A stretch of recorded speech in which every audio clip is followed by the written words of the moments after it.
When the agent tell you they're done with you, they're done with you. Mm-hmm. If you even come back in a body bag, it's not the issue. Mm-hmm. Did they get their money? Yeah. They tell you, I'm watching you.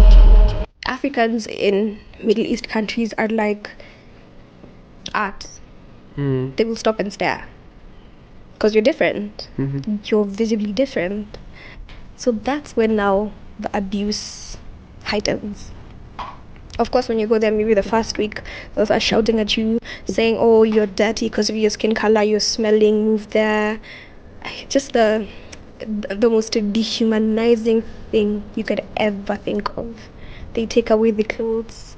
If you have a phone, they take your phone away. So you're not talking to anyone. You're not going anywhere. You're working from Monday to Monday, from when the sun rises to the sun rises again, with no break. And then your visa expires. Where are you going? So you're basically a prisoner. You're a prisoner. Yeah. Not even basically, you are a prisoner.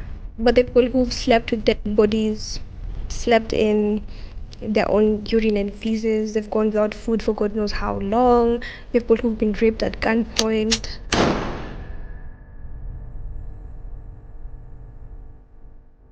Every day, thousands of lives are bought and sold, not in some distant world, but right here in the heart of Nairobi. Human trafficking is not just a crime, it is a crisis that infiltrates our communities, preys on the vulnerable, and thrives in silence.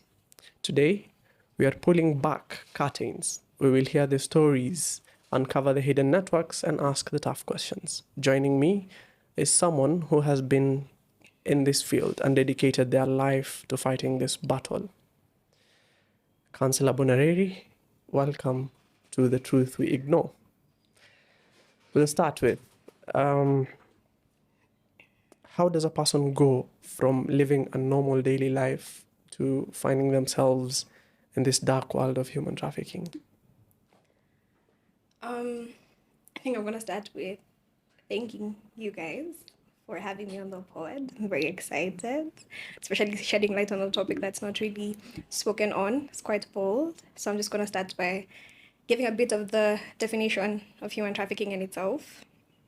So basically what it is the movement of an individual or individuals from one place to another to profit from their services.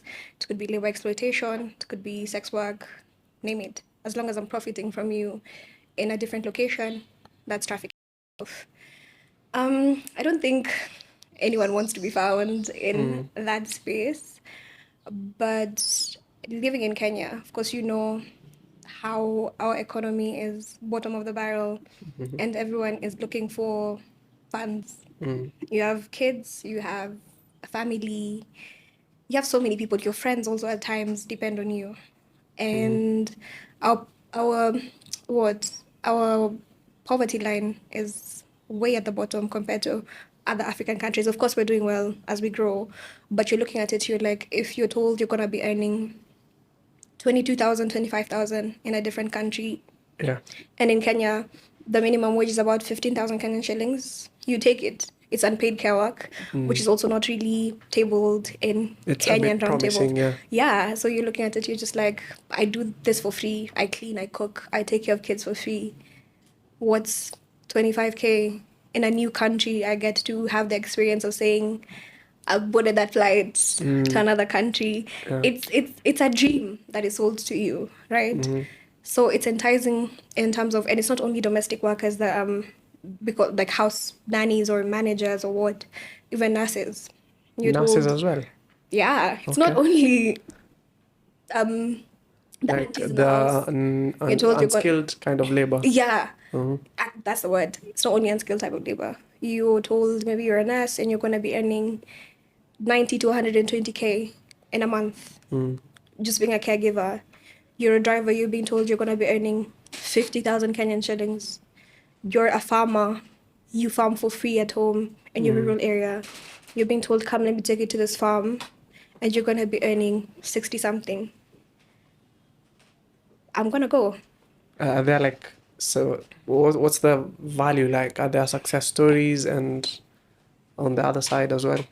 Yeah, not everything is grim. I know sometimes when you see media, you're only seeing people being beaten and killed and what, which does happen. But there's some who actually get very good employers. They take care of you, they teach you things, they help your family back home, they follow the actual contract that you're given when you're traveling to these countries.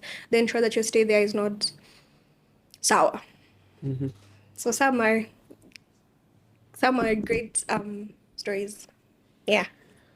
So, like, I get like it's exploitation of someone's financial capabilities in the sense that they have not been able to get a better living on what skills they have, and people are coming to exploit that. Are there systems that channel these people that way into joining such type of a world which they don't really have a clue of? In terms of the things that they face, Like, is there like like a channel? Like, let's say if you want to go to uni now, so you go and through the reception desk, you go through uni. Is there something of the sorts that is systematic? Yeah, with everything, there's a set of protocols that's there, right? However, some of them are a bit rogue. If you look into the National Employment Authority's portfolio, what they do is that every agency that takes someone from Kenya to Saudi Arabia or to any Middle East country should be registered. However, when you do the math and the actual digging of the agencies that take people to these countries, 65% of them are expired. Okay, like you meaning 35% are the only ones? Yeah, that 5% are the ones who are actually certified to export labor, because I can hold you accountable. If you take me, Muhyiddin, and your your license has expired, because according to NEA, you're supposed to renew it after every year. However, last year there was a press briefing by the cabinet secretary, and I don't want to get into that a lot. I have very many sentiments, and it was like, oh yeah, no, now you can do it after every 2 years. You don't have to do it like every she year. pushed it's a he or she, I don't know. Okay. He pushed it. the nini. Yeah. Okay. Which makes it worse, no? So if you take me and your agency's license has expired and I'm beaten or I'm killed, something happens to me, who am I holding accountable? A ghost. It's very hard. So the channels that they go through when you're not licensed is you go through a local man. You know, if for example, my neighbor comes to talk to me and tell me, I had ulikuwa unatafuta kazi and there's this agency that's taking people and this is the amount and this is what you're going to do, and they've sold you a story because they're also getting paid. There's sort and sort, like a broker. So he's getting something from you. He's going getting there. something from the agency, right? They're telling him, okay, I'm going to pay you this amount of money, just bring me like 10 people. Bring me 10 people. In fact, if you bring me even more than 10, you bring me 15, I'm going to add something on top of that. So this guy is pushed to work hard. He's like, say less. He said, what, 15? He's got to bring you the 15. And then they're going to go to the agency. They tell you, okay, do you have a passport? No. Do you have this? No. I tell you, don't worry. I'm going to do everything for you for free. For free. You're not paying anything. For free. I get you your passport. I get you a certificate of good conduct. I pay for your medical. I'm paying for your ticket, your visa. All I need you is to pack. And when I tell you it's time to go, you go. You go. You're pretty much training. You don't know how to do. You don't know how to cook properly, or you don't know how to use a washing machine or a microwave. I'm gonna teach you for free. And in fact, your fare to come to Nairobi, I'm gonna pay for it. So you're looking at it, if you're in the rural areas and you're hearing, I'm going to Nairobi to learn, and then after that, I'm gonna get on my plane and go to God knows where. You're sold for 25K. To you it may seem like change. But someone else, they're thinking that can feed my family. Transform our whole life. The top of the chain. Even the brokers themselves, sometimes we hold them accountable, but they're also thinking, I've also been told everything will be okay.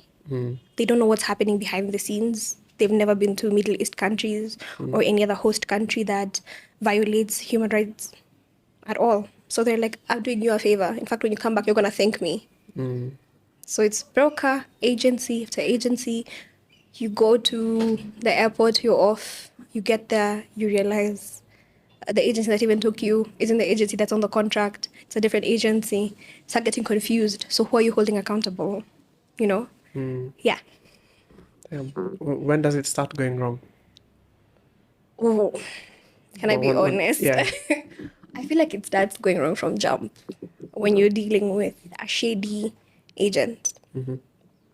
Because most of them will tell you, okay, before you go, I've made arrangements for your passport and your visa and your ticket, but I'm going to stay with them. Your contract, I'm going to stay with it. Everything of yours, I'm going to stay with it. All I need you is to come to the airport, and then at the airport is when I'm going to give you the documents. But I don't give you the documents the way it's flowing. I've mixed them up. Okay. So your medical certificates has been mixed with your good conduct, has been mixed with your form of bond. And for like your form of bond and your form of foreign contract of service are very important documents. So if you're illiterate, you're given bundled documents 10 minutes before check-in. You're not even gonna You don't read have into time it. to go through it. No. I give you your contract in Arabic and English. Really? So the craziest thing is when I'm doing the interview, I actually have to ask you, what was your contract? What is the language in your contract? You're like, oh, ilikuwa hiyo lugha ingine na Kizungu, English and the other one. And I'm like, Arabic. Ulikuwa unajua Arabic? And they're like, madam, hata Kizungu sijui. So I'm like, you didn't read your contract while it was in English. You can't read Arabic. Did you ask anyone? And this is things they've already signed. They don't even sign it. Most of them, I think a solid 80% of the people I've encountered have had their contracts already signed before they hand it to them. So I'm asking you, did you sign here? And you're like, no, was given to signed. Okay. They were bundled up because some give me the documents the way they were given. And as someone who knows the proper flow, I'm looking at it, I'm like, you guys, really? She's not read anything. I'm asking you, did you get time to ask? If you don't know the language, the least you can do is, what is this saying? What is it saying? They're like, who am I asking? I'm given and told enter. Given told enter. There's no one to ask. You get on the plane, you get to... I refer to Saudi a lot because that's my area of focus. You get to, for example, Saudi. The language barrier is crazy. People in the Middle East also don't know English. It's very broken. Communication, it's a bit. So even if you know English, it's like the one word, and who are you asking? No one is giving you the time of day. They're like, you're a servant, you're here to work. So issues start from your contract, right? Before you've left Kenya, you go there. Most of them travel on a 90-day visa. I actually met someone else who also traveled on a 30-day visa. So you're not going with a working permit. In between those 3 months, you're supposed to get the Saudi ID. It's called an Ikama. And for the employers who don't procure for them in 30 days or in the 90 days as per your visa, they end up being illegal migrants. Okay. So if you're going out on the street, you're arrested while you're here, show me your certification. And there's something in Saudi called the kafala system, where your kafil takes your passport, takes your documentation. Who's a kafil? Your kafil is like your sponsor, the person who's taken you, the person you're working for. So your kafil takes your documentation, and you have nothing to show. They ask you, who are you? I can't go say, I'm going to really show me. First of all, we're not the same color, sorry to say. We're very different. Africans are very like Africans in Middle East countries are like art. They will stop and stare because you're different. You're visibly different. And some of them will be forced to like wear the niqab or something so that Cover up. Yeah. And they don't want to get you like the iqama because it's expensive, and when you get it and you're sick and you go to hospital, your employer is the one who's gonna pay, and it's a hefty price. So they're like, no, I'm not doing that. So that's when now the abuse heightens. Of course, when you go there, maybe the first week, they'll start shouting at you, saying, oh, you're dirty because of your skin color, you're smelling, move there. Just the most dehumanizing thing you could ever think of. They take away the clothes. If you have a phone, they take your phone away. So you're not talking to anyone. You're not going anywhere. You're working from Monday to Monday, from when the sun rises to the sun rises again, with no break. And then your visa expires, where are you going? So you're basically a prisoner in You're a that prisoner. house, yeah. Not even basically, you are a prisoner. And then, of course, with Muslim countries and the male guardianship system, it's very hefty, right? So, as a woman, which most domestic workers are, you can't leave without a male companion. Who's taking you? No one. They're like, where are you going? Them, they go out, because in Saudi, the nightlife is more vibrant. People sleep during the day, go out during the night. So you, during the day, you're working. Then they wake up during the night. You continue working. But when they leave, they're going to lock the door with you inside. No food, no nothing. You're not allowed to leave. Stay there. So you kind of start going crazy as well. Start going crazy as well. You're wondering, who am I talking to? You can't talk to your family back home. They'll give you like maybe once just to tell them you're okay. Are these calls monitored? Of course. So you can go start saying they're mistreating you. They're monitored. I will literally stay there. And I won't even give you time. Tell them hi. Tell them you're fine. Tell them you're sending money. It's about it. Don't start, oh, I miss you, oh. How does the process of... Okay, what's the worst case scenario you've come across? It had to pick one. It's very hard to pick one. I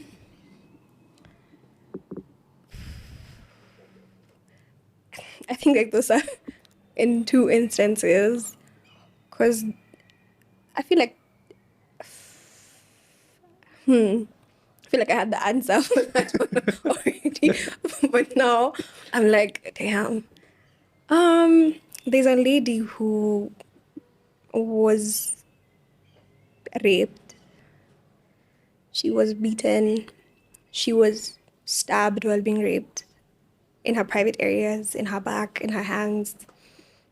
She was burnt with hot water. She was deprived food. In time she would get sick. They wouldn't let her out. She saw the worst of the worst, right? And for her, she was ready to die. She was done. She was ready to die. She was like, I knew I wasn't leaving that place. I was ready to die. She tried to get help from her agents. They're like, oh yeah, after 3 months, I'm done with you. You're not my burden anymore. So you figure out how you're going to come back. You can't go to the embassy that's in Riyadh, the Kenyan embassy in Riyadh, because one, you have no money to even get a taxi. You don't know the direction because the direction You're in a foreign country, yeah. It's crazy. There's no one you can actually tell. The person who's taken you there doesn't want anything to do with you. You don't have your phone. So she stole a phone from another worker and she went on social media. And it created a lot of buzz. And, when they saw it, all of them came. And These are the agents? No, the family. Uh-huh. When the agents tell you they're done with you, they're done with you. If you even come back in a body bag, it's not the issue. Did they get their money? Yeah. They tell you, I've bought you. It's very common.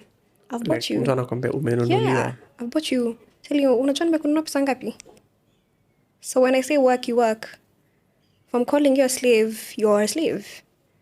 And I'm looking at it and, sometimes I gaslight myself into understanding that statement with the prehistoric context that the Middle East has with Africa. But I'm looking at the century we're in and it's hard to imagine this is still going on. In 2025. And even asking the question is always so crazy. I tell them, Ashi kwambia mekununua. It's like, yeah, kila siku. And for them, they're like, oh, hiyo ni kawaida. And I'm looking at you, I'm like, no. Like it's normalized now. It's normalized. Wewe ni shagala. You're literally a slave.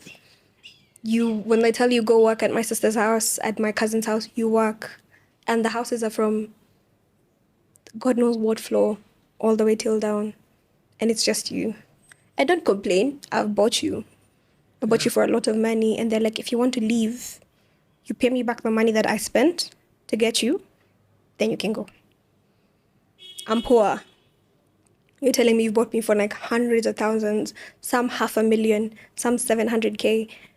Excuse me, what? But the money doesn't go to them. So. The money does not go to them. And that's why I'm also very key in terms of identifying and calling out the people who profit from human trafficking. There's so many. So people we wouldn't even think of.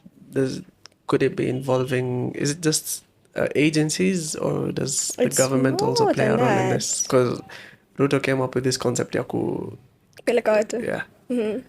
Is there like a kickback? So to speak. Of course, they've been very helpful in terms of negotiating for suitable bilateral agreements for the workers who leave, but also they fault in terms of checking up on them, right? You're telling me you want to send more people. There was a ban, actually, there was a labor export ban to Saudi. I think it was in 2016 or something. And you weren't allowed to go to Saudi at all to work. They're like, people are coming back in body bags. You know, you have 107 women dying, people being raped, people being maimed. They're like, no. But then it got recalled because they said, oh, yeah, there are not enough jobs in the country. So, okay, you guys go, but be safe. Cheers. So you look at it now, you're not addressing the root cause of the grotesque human rights violations that are happening in these countries. You're thinking about the remittances To the country. that are going to come back into the country. Right now, remittances from KSA have topped T, T, T, which is like our household name. You're having more money from people in Saudi than T, than what agriculture in itself, horticulture. The people come here and spend money to go see animals. Like it's a big source of It's income a now. big source of income. So when I saw that and I was like, they're sending 10,000 people in a week. And I'm like, okay, these are people who don't have passports. But then in a week, they're going to have their passport. So is that easy? You're not addressing how their houses are. These people are stripped of everything that shows you're a human being. But you want to send more people. Once in, like now, for the context of the lady who was on social media, once you got to see such a case, what does like the rehabilitation process look like once she's been taken away from that situation? I wouldn't call it rehabilitation because I don't think I've seen that quite at all. How? In terms of what not only government but other relevant stakeholders can do to rehabilitate them. You can reintegrate, but you can't rehabilitate unless you've actually put in mechanisms to do so. And that's why I like just calling it reintegration. You're reintegrated back into society, and then they leave you at that. And I'm going to explain a bit deeper what I mean. Rehabilitation comes in form of, let's say, medical support, psychological support, counseling. Because yes, we have people who don't have any physical harm, but the people who've slept with dead bodies, slept in their own urine and feces, they've gone without food for God knows how long. You have people who've been raped at gunpoint. Yeah, I'm not showing you, here's my scar, but my mind, I can't sleep. People start overeating or undereating because of being denied food. You don't know how to relate with it anymore. You have adjustment disorder. You feel like someone is calling you. You see someone, you see a man, you get startle shocked. there. Yeah. And the other crazy thing is also men go through this. It's not only women. People get extremely harassed sexually because also black men are very fetishized in these Middle East countries. So they're like, Madam Sai, I don't feel like I can look at a woman. Like, I don't think I can be around a woman because they literally harass you. There's nothing you can do. There's nowhere you can go. So when you're coming back to the country, there are no mechanisms to rehabilitate you. There are funds that have been sent out to support people who've come back and are trafficked, like the National Assistance Trust Fund for Victims of Trafficking, right? You're looking at it, you're like, it's supposed to be easy to access, but it's not. The selection criteria is crazy. I was trying to apply for some of the survivors that I have in my database. And you look at the criteria and you're like, who's gonna get this? Yes, you can prove she's a victim of trafficking or he's a victim of trafficking, But then after that, it goes to see who does what. There's a lot of bureaucracy behind it. A lot. So you're just told, okay, you've come back, cool. No counseling, no nothing. You know, even if there were shelters that once you come back, let me just give you a moment. You're sent back to your family in Timbuktu with nothing, no money. Maybe you've come back with a baby. They're telling you, okay, you went there to be a prostitute, or you went there to do nothing. You're looking at it, you're like, they come back to a worse space than they were in. And most of them actually go back. They go back. They go back. Sometimes I do follow up on our survivors, and someone else picks up and they're like, oh yeah, Lirudi. I'm like, what? It's like, yeah, Lirudi. Is there something we're doing wrong in terms of how to receive them back home? Yes, but I also believe mentality is something you can't change. That means that these people have been psychologically messed up with to a point where now they're used to it there. Yeah, talk to any of them. I mean, you ask them, and not okay to ask them, did you experience any psychological harassment? They're like, no. So I break it down. I'm like, ako kushautia. They're like, ni kawaida. Or they are sensitized. I'm looking at it, I'm like, no, it's not kawaida. So most of them are like, I went back. And the other craziest thing is when they go back and then they face these things, they'll still call us back. And we're like, okay, help. Okay, oops, I went back. I'm sorry. And I'm just looking at you. I'm like, I can't judge you. Your kids are looking at you. Your family is looking at you. You've already, wherever you're staying, it's like you're not wanted. And that's what I'm telling you, it's not rehabilitation. Because like one of the cases that did, and till date, a really big number on me, was a lady who tried to commit suicide. And she threw herself in the kisima because she wanted to die. She's like, she's home and everyone is telling her how she's worthless.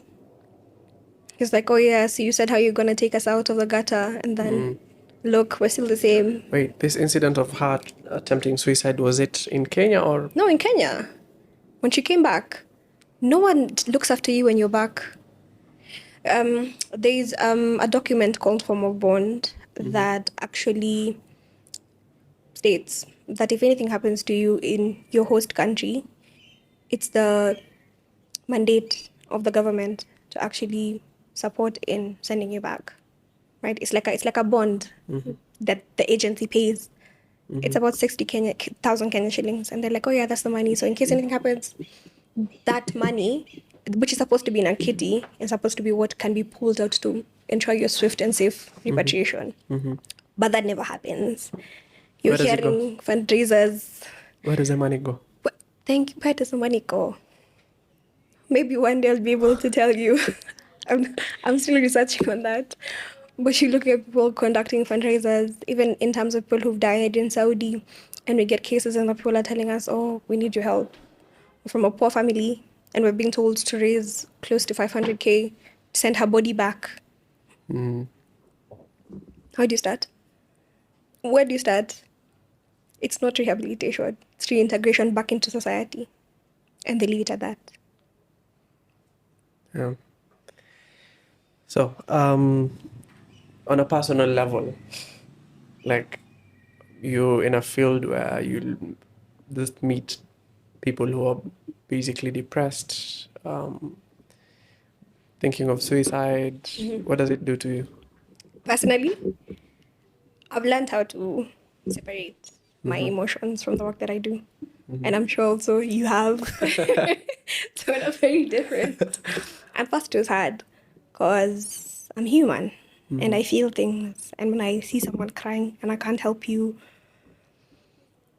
trust me, when you sleep at night, you think about those things. I think my mind gets really noisy when I remember the cases that I have. But then also it fuels me to do more. Or there are championing moments where you trust like. me. What's the best one like? Honestly, when I go to a room with like this big people and I ask you a question that's actually somewhere I can quote, like whether it's in public records or something, and then you can't answer. And everyone just look at you like, so what are you doing? So I feel like I'm not combative. I like working with people towards a common goal, right? And safe to say, if you've interacted with government officials, they don't care what's the cause, what's the root, as long as they face of whatever you're trying to front, and it's a good thing that people are like, oh, kudos, kudos, kudos, kudos. They'll want to do it. So I think that's the championing I'm trying to do. I'm trying to to be very peaceful. I don't want to be combative. But yeah, so I think championing in terms of the round tables that I attend, the people that I speak to, and then I laugh a lot. I honestly, I will ensure that I don't know what is it called? The coping mechanism, the one that you make jokes a lot. I don't know what it's called, but that Okay. You make talk. that but that coping mechanism for where you use humor, Yeah. and I pray a lot. Nice. Yeah. If you had to deliver like a single message to like the people and the audience who will watch this, what would you tell them? I've thought about this question a lot, and I feel like I don't want to sound very rehearsed, and I want to make it as easy as possible. But be human. It doesn't take much for you to be human. And it's a conversation we were having before, and I was telling you, if my blood is cut and if my skin is cut and your skin is cut, the blood is going It's to still be the same. red. So, when you think about violating another person, doesn't have to be your sister, doesn't have to be your dad, doesn't have to be your mom or your brothers. Just say it's a Still a basic human human. being, yeah. But wonder if that happened to you, how would you feel? That's true. So just it doesn't take much to be nice. Just be nice. Like just be. You don't die from being. Just be nice. Just it's not only in Saudi that these things happen. Next door, your neighbor could be extremely cruel. Are there like signs you'd see and you're like, okay, I think something is going on in that house? I don't think so. It's the same way like you can't know someone who's being assaulted like IPV. From just looking at them, you'll think there's a happy couple. Maybe the wife is buttering the man crazily. You can't tell someone who's being violated in the house at all. At all. Yeah. I won't lie. It's hard. You can't. You can tell the signs of someone being trafficked, though. How? What do you look at? What you look at, let me tell you, this is gonna sound crazy, but I've come to have a tingling sense when I see someone with a big bag. Okay. They could be going to Ushago for all I know, but I'll ask you, where are you going? Because most of the time, you meet them. It's a situation that I've had You've been before. in more than My once. God, I was going home one time, and I saw a bunch of girls, and they had their big bags, and they all had white T-shirts. Because most of the time, these agencies will give you T-shirts that are branded the agency name. So when you get to the airport, you're not running away, you're not going anywhere, and then you're all together. So we just parked the car, because I was with my colleague as well. We headed home, and we parked the car, and we went to Pole Pole too. And one of my colleagues already had picked where their I don't know what's the word. The people who watch you so that you don't run away. I don't know what it's called. Your handler. Yeah. She's So they like, already clocked the handler. yeah, she's like, oh, I can see the handler there. And their odds are very violent. So this girl can't also talk much. And the craziest thing about it is we're not telling you not to go and search for jobs, right? Fully understand the state, especially for unskilled labor in Kenya. You're not going to get a job every day. What we're telling you is when you're leaving, these are ways to protect yourself, right? These are the offices to run to, and that's what we did with them. Basically information. Awareness saves so much. So we told them, okay, we're like, we're just being chatty. Of course, now we can't talk quite much. So one of our SLO, who is also a survivor of human trafficking, was the one who was doing most of the talking, and she was like, oh, I also went Saudi. And she was like, okay, in case of anything. Just to be clear, what's an SLO? Oh, a survivor liaison officer. Okay. She's the one who does the what? I'm forgetting what. introduction and the mapping of survivors. Okay. Yeah, so she's the one who's talking to them because, also I'm not a survivor of human trafficking. I don't know what you want to hear. I'm only talking to you from what I know and from a corporate perspective. She's talking to you as someone who's experienced something you may experience. So she's gonna tell you, I'm not telling you not to go because I know maybe there's someone you're depending on, someone that's depending on you, your kids. But what I'm telling you is, before you leave, here's my number. Just hide it. Hide it in your bra, hide it in your socks, just hide it somewhere. And in case of anything, call this number. In case you forget my number, go to like the Kenyan embassy. It's in Riyadh. Ensure they procure an ikama for you. Don't allow your passports to be taken away from you. After 90 days, ensure that you've seen your ikama. Get a bank account. Who is it in Igama? It's like it's a resident ID for Okay. non-Saudis. So you need it. It's like not having an ID in Kenya. Straight, you are arrested. And you see also no one wants to get arrested because the deportation centers, they are also not 5-star hotels. They also are extremely gruesome. So it's like there's no winning sometimes. So they were just telling you like this are ways to protect yourself because no one will protect you. And my final issue or rather question is, back in 2016, you mentioned there was like over a number of dead bodies turning up from Saudi. And what has the government done so far? About it, Yeah. It's 9 years now. it's 9 years now. Currently, what they're doing is that they're in the process of drafting a new BLA. What's a BLA? A BLA is a bilateral agreement, and it's what two countries use to ensure that there are fair and right working environments for the people who've been sent to work there. So it stipulates, see, you're making me work for 24 hours, but I'm supposed to work for 8 hours. If you make me work for those extra hours, this Have to is pay me extra. Yeah, not even pay me extra because it's crazy. You can't. When we work for 12 hours, we feel like we're dying. So can you imagine working for like 20, 23 hours? You have to stop. Just learn to stop. And if you clock more than like 12 hours, you need to pay me overtime as well. I'm eligible for healthcare. If I get sick, there's no telling me. Panadol is, let me shock you, Panadol is like, what is the hottest commodity in Kenya? It's like smocha. Let me just say it's everywhere and anywhere. You have a headache, Panadol. Tumbo. Your stomach, Panadol. You have cancer, Panadol. Your heart is dying out, Panadol. Everything. I think this people can... They're Panadol's brand ambassador. For real, for real. Panadol is making money. Panadol is making money. Those are their biggest champs, for real, for real. So, like they're in the process of negotiating for, better conditions for their people. So, of course, we applaud them for that. They've also been in a position where they recall some of the workers back when the conditions are crazy. They assist in repatriation. They're doing quite some. They can do better. They can do better. They can do better. I won't lie, they can do better. That's but they nice. do quite some. Yeah. I think we've come to the end of it. Ooh. This was insightful in the sense that I had no idea this is something you face daily.